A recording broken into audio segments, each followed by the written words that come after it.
What's going on, listener? Thanks for pressing play today.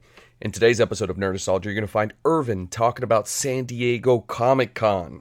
From Bill Nye, the Science Guy trailer, all the way to the Marvel Cinematic Universe and everything in between. Well, at least he's going to try.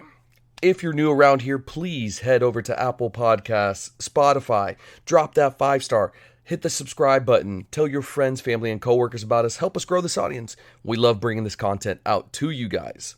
Before we get started, here's a quick clip for you to enjoy. I'm Miho Nishizumi, and this is Nerd Nostalgia Podcast. And thanks for stopping by. Panzer Vor!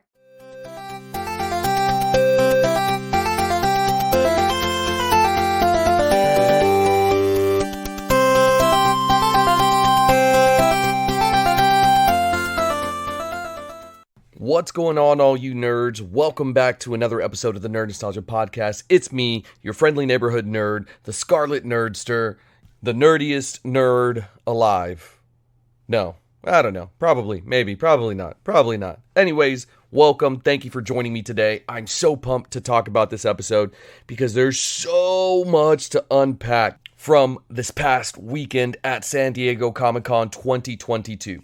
Now, I wish I could have been there, but obviously, you know, the lotteries and COVID and money and all that kind of stuff getting in the way. Oh, and work and girlfriends and all that kind of stuff, right?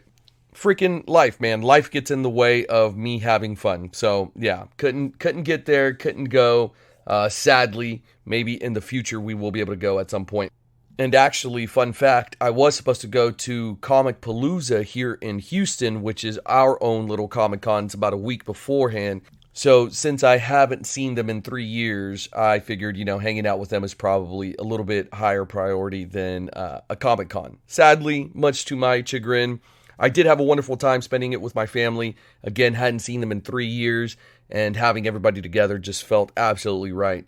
We hung out by the pool, we drank drinks, we celebrated Mom's 70th birthday, baseball games, swimming. Did I already say swimming? It's hot, so I'm going to keep saying swimming because it's super hot out. Dinners, lunches, malls, gifts, all that jazz. So, good time with the family. But that's not why you're here, right? You are here to hear,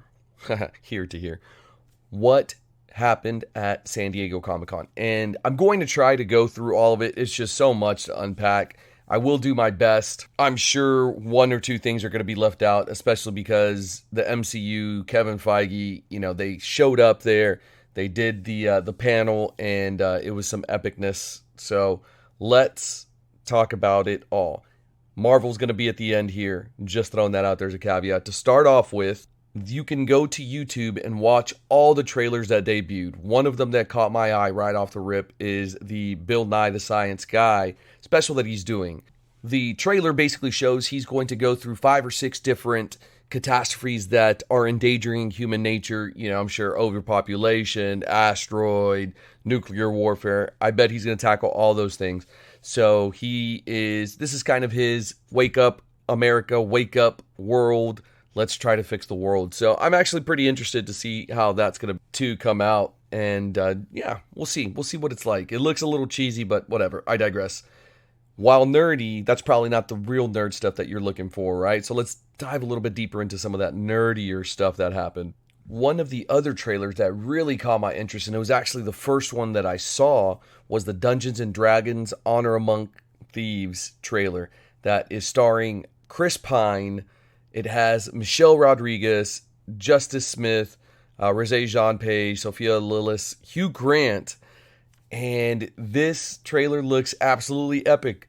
CGI looks on point, action looks great. You have a female lead in there that's being a badass, right? So it's got some of the wokeness that is the flavor of the culture right now, if you will.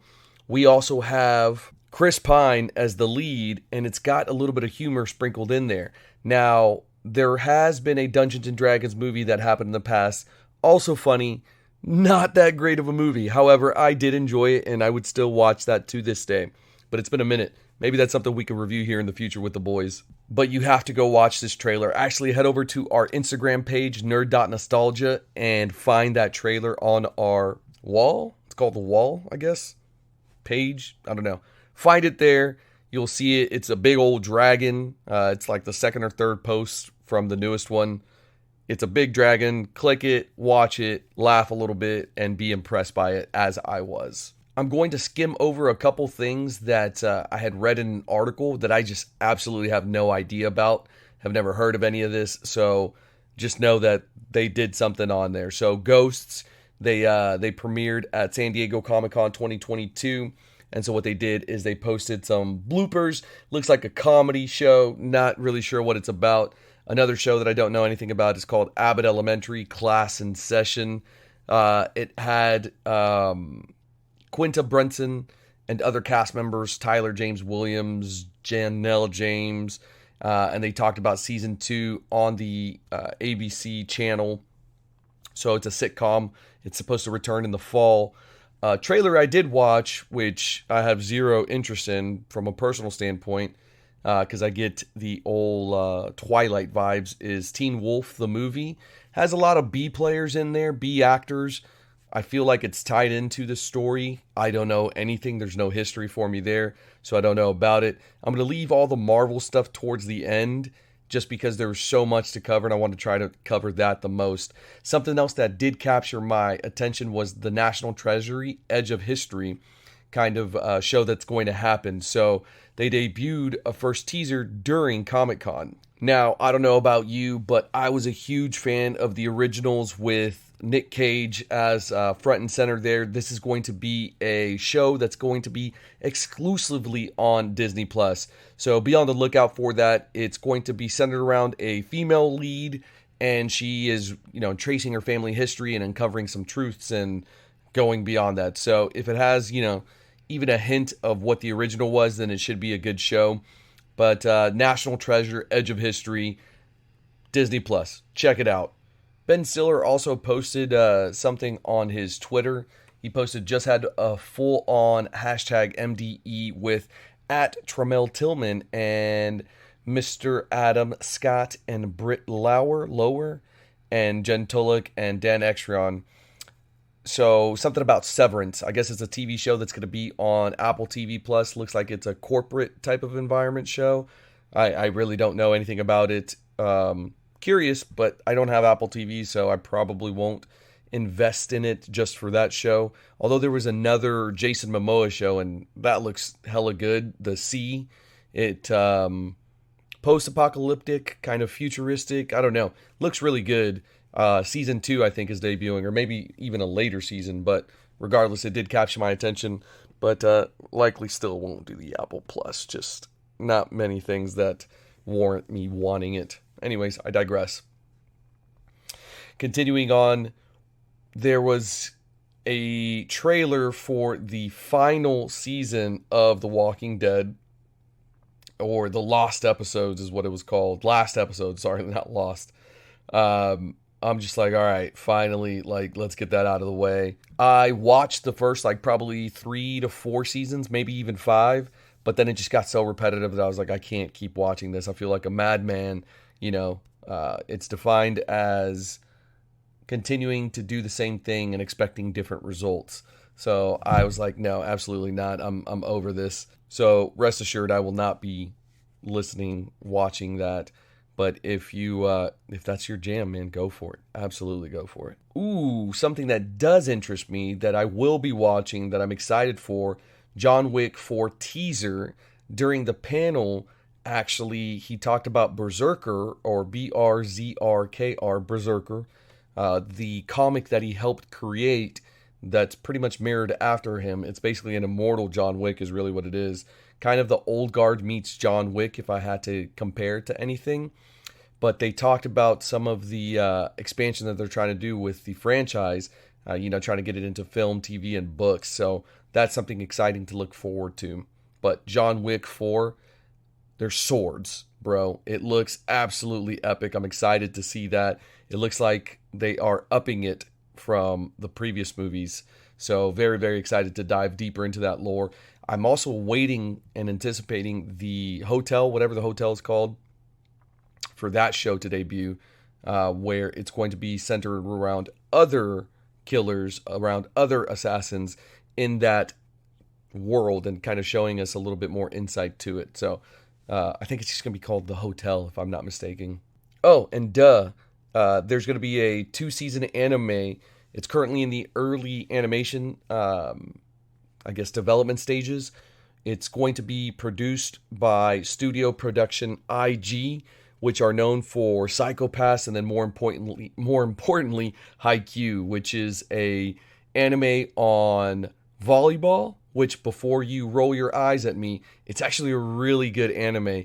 If you are an athletic person, have played volleyball, have watched volleyball, if you're just like a competitive person just in general, you're going to enjoy this. Highly recommend. There's also Kuroko's Basketball, very similar plot, just with basketball instead of volleyball. But I digress. Both really good. Check them out. Crunchyroll, Hulu, they're both on there. Maybe even Netflix, but I digress. Back to this stuff here. The big takeaways from these things that are not Marvel related are going to be actually fantasy based.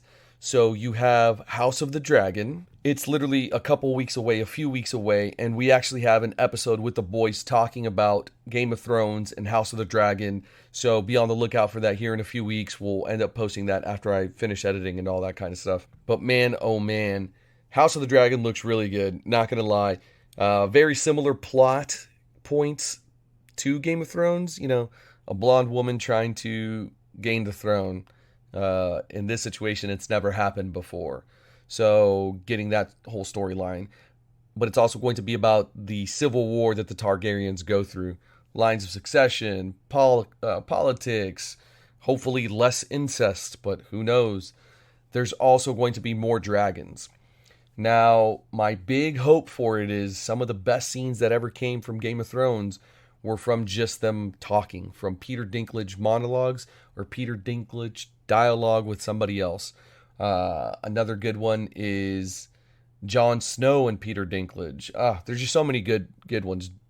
Brienne of Tarth and Jaime Lannister, you know, when he's talking about the Mad King and why he killed him, and, you know, after saving Brienne, all these things. And when George R. Martin really switches your viewpoint on that character.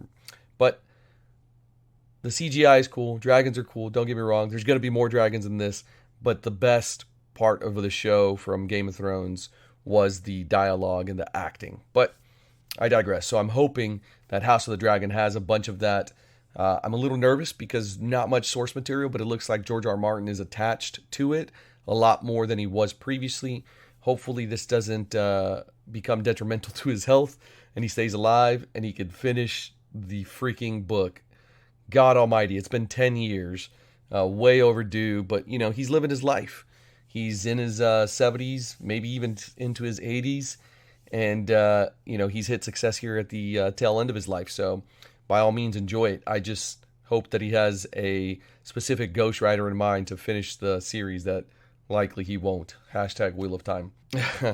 But the other fantasy show that I'm most excited for, that the streaming wars, the IP wars, whatever you want to call it, is The Lord of the Rings, The Rings of Power, that's going to be on Amazon.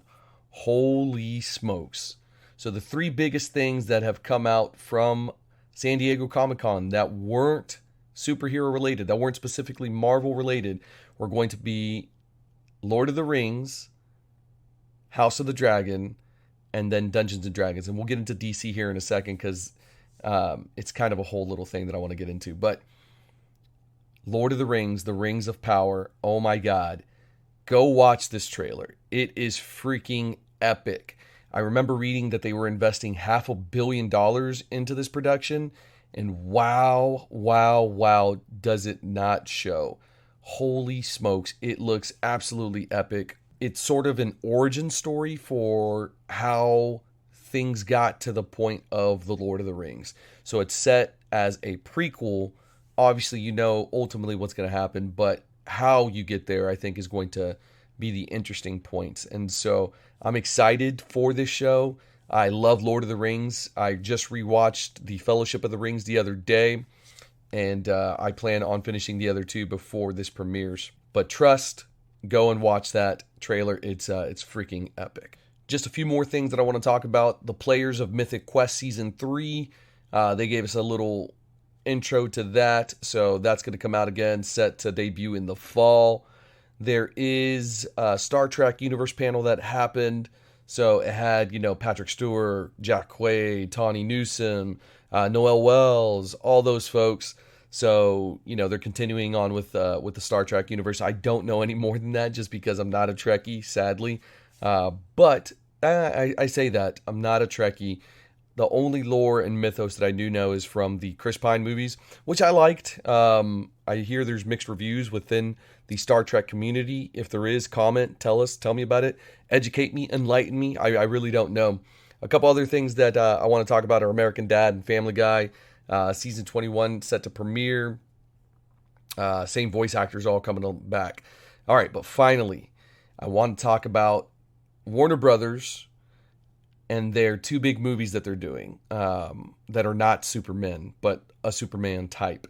And it's Black Adam and Shazam! Fury of the Gods, starring Dwayne Johnson and Zachary Levi, respectively.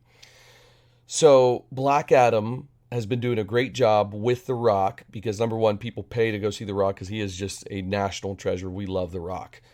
From having $8 to now, grossing $1 billion, he has come a long way. So hashtag goals for my beautiful bald brother, because I too am bald. Anyways, it's called God's haircut, people. It's called God's haircut.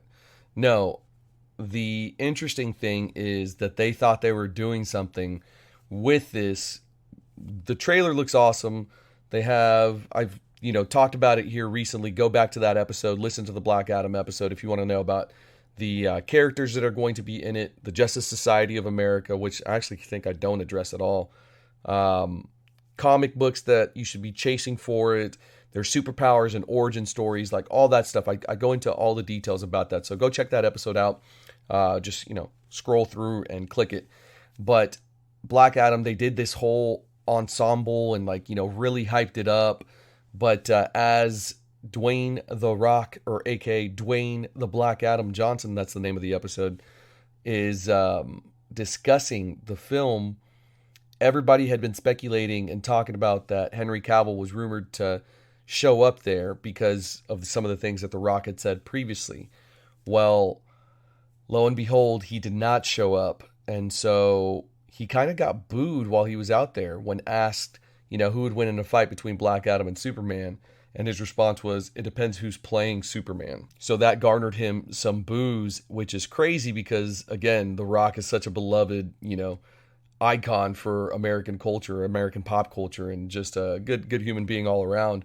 So the fact that warranted that, I was like, wow. Still excited for this. The movie looks great. I think it has potential to boost the DCEU, but for the love of God, Warner Brothers, just get your SHIT together. I'm going to say this again. I've been preaching this, and I'm hoping somebody out there with, some power catches wind of this. Here's how you fix your Ezra Miller problem. Number one, don't work with him. Buy him out of his contract, whatever it is. I don't know how all that works. What you're going to do is you're going to make a statement, market that you are not going to work with him post the Flash movie. Say it simultaneously. Promote both. Promote the movie and then say that. We do not condone Ezra Miller behavior. Keep saying that. Actually state that after this movie, you're going to kill the character in the future. Here's how you kill the character without paying Ezra Miller. Find somebody that looks like him, leave him in the suit, set up a crisis event, an infinite crisis event, whatever. Have him sacrifice, like in the comics, sacrifice himself to save the Super Friends, whatever it may be, to go back in time and save all of humanity, whatever it is. Boom.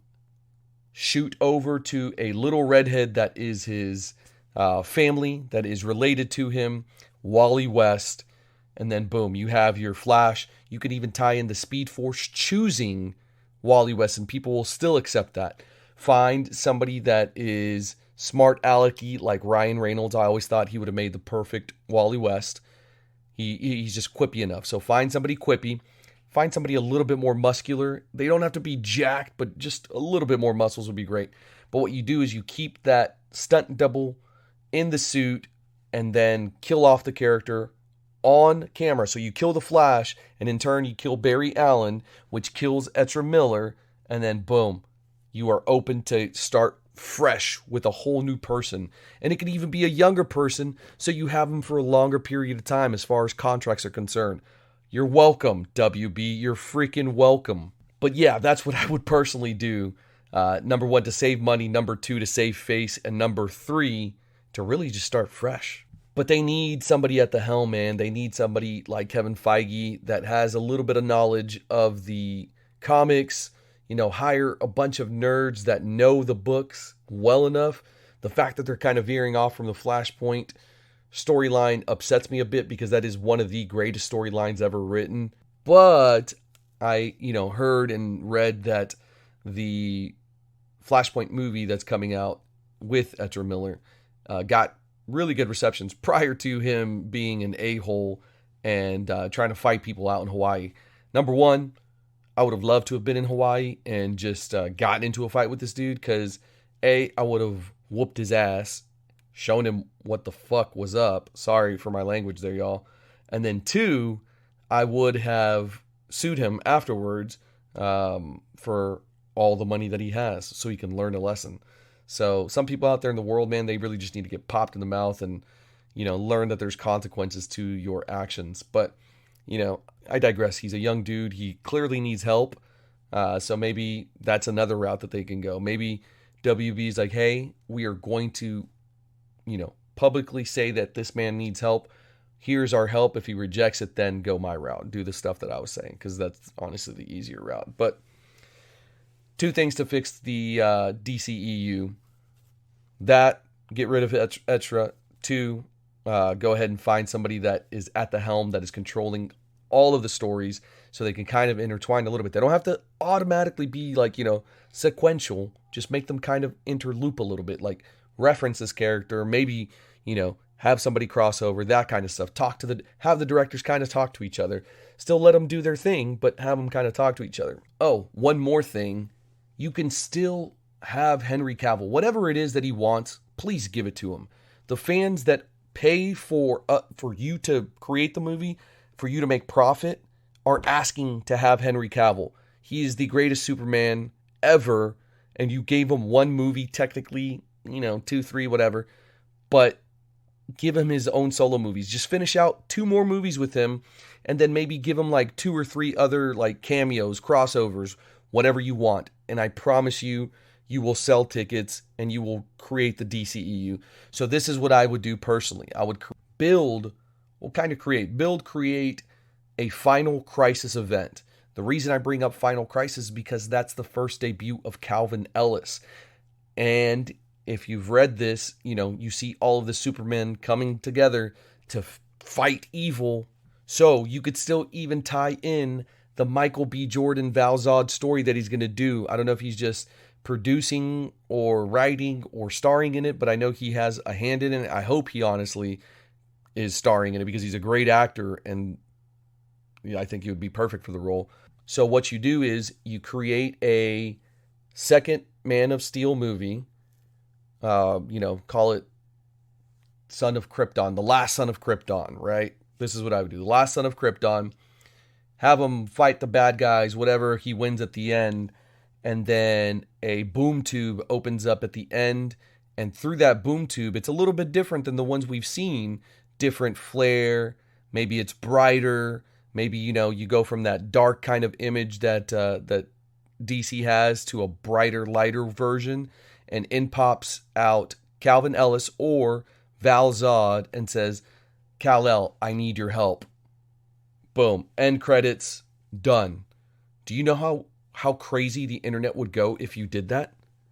They would lose their absolute minds. From there, I would title the next movie Supermen. This is where you have 2 Supermen fighting one bad Superman, let's say Ultraman, for example. You can start the movie with the origin story of Ultraman and kind of differentiating his power and his rise to power, and then you have the two Supermen cross over into this other universe because you had, the Lex Luthor or the Joker Jester version crossover into Earth 616, whatever it is, right? Earth Prime, that's what it is. Sorry, I'm confusing Marvel and DCEU. But you have that person cross over into it and reach out and be like, hey, we need your help. And then they go and fight that bad guy. From there, this can build up to a final crisis event or whatever other event you have. DC, you've made so many throughout time. Pick and choose. Pick a little bit from each of them. You have all of this at your disposal. That's what I would do. You would do an Avengers-like story at that point where maybe it's the evil Justice League, aka the Syndicate, versus the Justice League, and then boom, minds blown across the world, across the universes. All right, I haven't even gotten to Shazam! Fury of the Gods. Looks absolutely epic, just as hilarious as the first, kind of on the same tier. You could still throw them into some of this Superman mix. I don't know. Yeah, let's go watch the Shazam trailer. It's actually really funny too. Really interesting characters that they're going with for the bad guys. So, are we going to see Black Adam and Shazam? I think eventually we will. It just makes absolute sense. I'm hoping that Henry Cavill Superman will show up as well. But maybe that's down the line. Maybe they're still talking to him. Maybe it'll happen. Okay. We just spent 26 minutes talking about nothing Marvel related. I'm half debating with myself to wait and do all of those because there's just so much. But you know what? I say we power through it, y'all. Let's crank through this. There's no number two. It's going to go quicker than the 26 minutes because I did go on a little tangent here. Marvel's Moon Girl and Devil Dinosaur. You got a first clip at it. Looks like a kiddish version. Story time. I don't know. It looks like it's just completely made for little kids. I Am Groot trailer revealed. 5 stories of Groot kind of just doing exploratory things and having little adventures. That looks, again, for kids, but also for adults as well. Like, I feel like adults would appreciate it. Season 2 of Marvel's What If is going to happen. Another one that kind of is stemming from that is Marvel Zombies on Disney Plus. It's going to have gore, baby. Gore, splatter. What you want from a zombie show is what they're saying. Spider-Man Freshman Year animated series coming in 2024. And then one of the bigger announcements is the X-Men 97 set to premiere in the fall of 2023. So a continuation from the original, which kind of abruptly ended and people loved. And I grew up watching every single Saturday morning with my older brother that eventually got me into where I'm at right now as far as a human is concerned and loving nerd stuff. From there, we got a look at the new Ant-Man and the Wasp Quantumania poster revealed. Go look at the poster. Tell me what you see. There's 3 people on there. So everybody's specking that Cassie Lang is going to finally become... I won't even spoil it. We'll go from there. They teased Jason Aaron's Avengers finale and Jonathan Hickman's next series. They told us that Phase 4 is going to end with She-Hulk and Black Panther Wakanda Forever. Holy smokes, Black Panther Wakanda Forever looks like an absolute wonderful movie. Looks like they're leaning heavy into the older actresses, the more seasoned actresses, and really leaning into their experience. And so I'm excited for that. The question that people are having is, who is the Black Panther? Is it Killmonger? There's that theory. Is it Nakia? That's another theory. If you're a smart betting man, then your money is on Shuri, just based off of the comics. So we'll see what happens. Is it M'Baku? Probably not. That's definitely not. But my dark horses are Nakia and Killmonger coming back for it. So a smart betting man would bet Shuri, though. They showed the new She-Hulk trailer, and it's also revealed that the title is She-Hulk Attorney at Law. Blade is getting a release date for 2023. Secret Invasion coming out in spring 2023. A big thing that they announced, Marvel's Thunderbolts.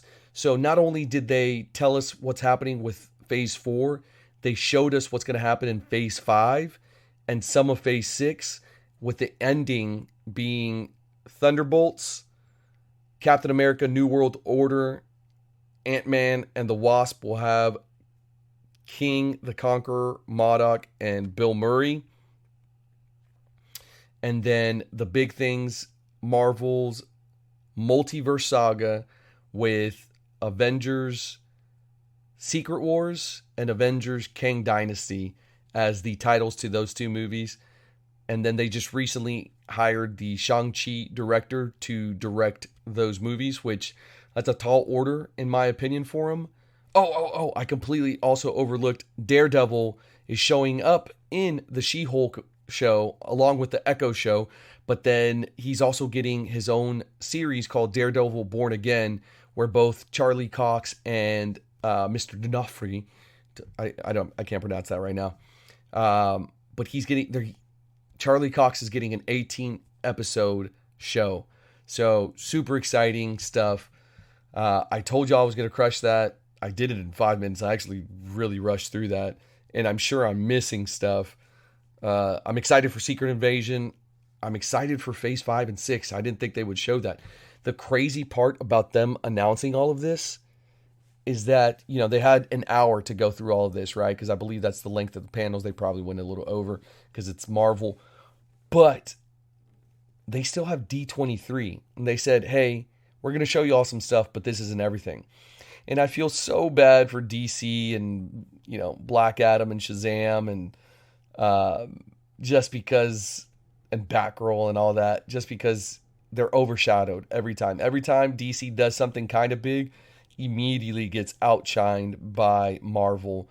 But when you have somebody at the helm and is leading everybody, it becomes easy. So that's going to be it, guys. What did I miss from San Diego Comic-Con? Were you there? Send me pictures. I'll repost them gladly. Let's talk about it. What did you think was the biggest moment from San Diego Comic-Con? Let's do this a little different. Give me biggest Marvel moment, biggest Marvel history, news, whatever you want to call it. Give me the biggest DC, and then give me the biggest let's call it indie, event or trailer or news that came out of it. That's going to do it, guys. Thank you so much for joining me today. Guys and gals, I should say. I really got to get in the habit of that. Thank you, guys and gals, for joining me today. I'll catch y'all on the next episode. Please head over to Apple Podcasts, Spotify, drop a 5-star, tell your friends, family, coworkers, help us grow this audience. Thank you for joining me today. And of course, remember, stay nerdy, my friends. That's a terrible catchphrase.